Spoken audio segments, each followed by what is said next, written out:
Good afternoon, ladies and gentlemen. Today we're going to be talking about the top 5 best Manchester United games this season. When I'm talking about the best games, I don't mean best overall performances. I don't mean every game was a tactical masterclass. I just mean that these are the top 5 games that gave me the best feeling as a fan. Without further ado, let's kick things off. Number 5, Man United 2, Brentford 1. After the first 85 minutes of this game, Man United fans thought they'd be leaving Old Trafford disappointed once again. We were 1-0 down and we were creating barely any chances. Scott McTominay was substituted on and he actually got the equaliser. But then it was ruled out and we were back to square one. And then the same man popped up just when we needed him and made it 1-1 in the 92nd minute. But surely it was too late for a winner, right? Well, Scott McTominay popped up once again with a header in the final kick of the game, 96 minutes on the clock, and it was 2-1 to Manchester United. 1999 Champions League final or what? I think that might just be the most Fergie time comeback I've seen in my lifetime. Yes, Brentford aren't the greatest team in the league, but I decided to include it in this list purely because of how dramatic it was. The equaliser and the winner in stoppage time.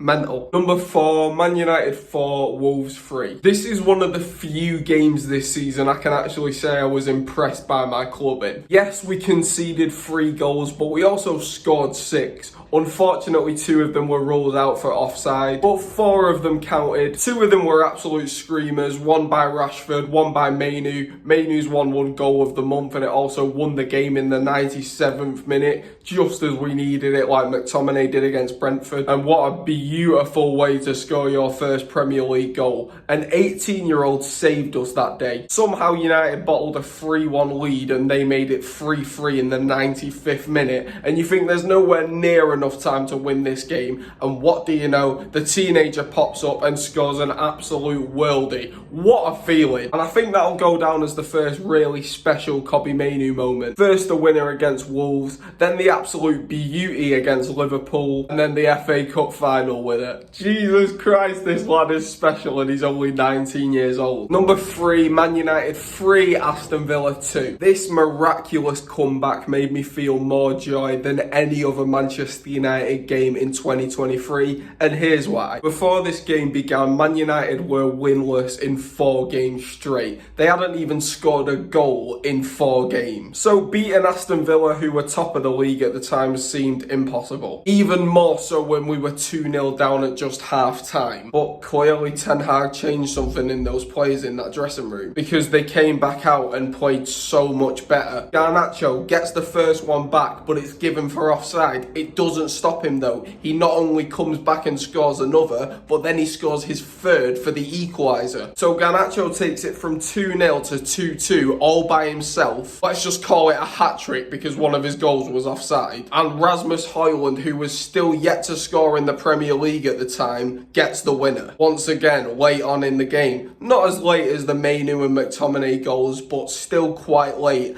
and it just meant so much to the club. When you haven't won your last 4 games and you're 2-0 down at half-time, you think, oh my god, here we go again. But somehow they came back a completely different team and gave us what we deserve and what we'd been desperately waiting for as fans. Number 2, Man United 4, Liverpool 3. Now, I've already spoken about this game quite a lot on this channel, so I won't go on about it for too long, but this was so unexpected and so perfect. We had to win this game for so many reasons. I mean, we were still yet to get our revenge on them for the thrashing they gave us at Anfield last year. One of the most horrific results I've ever seen as a United fan, and they hadn't stopped talking about it for so long, and finally we got revenge on them. The atmosphere was absolutely incredible that day, and to be able to beat your biggest rivals in such dramatic fashion when all the odds are stacked against you, I could watch it a million times over, and nothing gives you a better buzz than beating your biggest rivals and knocking them out of the FA Cup, ruining in Klopp's final season, and it went on to derail them afterwards. They had a series of embarrassing results, bottling the title race, bottling the Europa League, bottling everything they could, and up until this game, I don't think I'd felt a better buzz with United than that under Ten Hag. This was the happiest I'd ever felt in the Ten Hag era. Number 1, Manchester United 2, Manchester City 1. What other game could I have put here? Manchester City were 35 games unbeaten going into this match. Meanwhile, United were taking part in a penalty shootout against a championship side. So it's safe to say that we were massive underdogs going to Wembley. But you know what? You can never predict the Manchester derby. It truly can go either way. That's what my mate Denny told me on the day. With City, you just don't know. It's on the day. Who wants it more? And I didn't have faith in him. I really didn't. I thought it's City. They're going to batter us. They're going to do us in. But he was right. You know what? When the quarterfinals of the FA Cup were announced, I thought, oh my God, this has got a Manchester derby final written all over it. But I didn't think we'd actually go on to win it. I said Liverpool was the best feeling under Ten Hag, but it was beaten by the FA Cup final. So many different things to be happy about at once. And it wasn't even like we scraped the win. We actually tactically outclassed them. If it wasn't for the Rashford offside goal, it would have been 3-0 at half time. For once, my club were playing good football and I couldn't believe my eyes. It honestly meant the world. After all the mockery United have had to take from City over the years about them winning all their Premier Leagues, and the endless mockery after they destroyed us in the FA Cup final last year, not only to get the chance for revenge on them this year, and to take that chance. And yeah, Man City got banged. Does anybody else find it funny that Man City had a parade for winning their Premier League the day later after getting destroyed by us? This season we've been such a poor side. We finished 8th and we've had negative goal difference. Yet we beat the team that won the league. And finally we're holding a major trophy again. So yeah, that game meant the absolute world. If you think there's any games I missed out that should be included in the top 5, let me know in the comments. Much appreciated.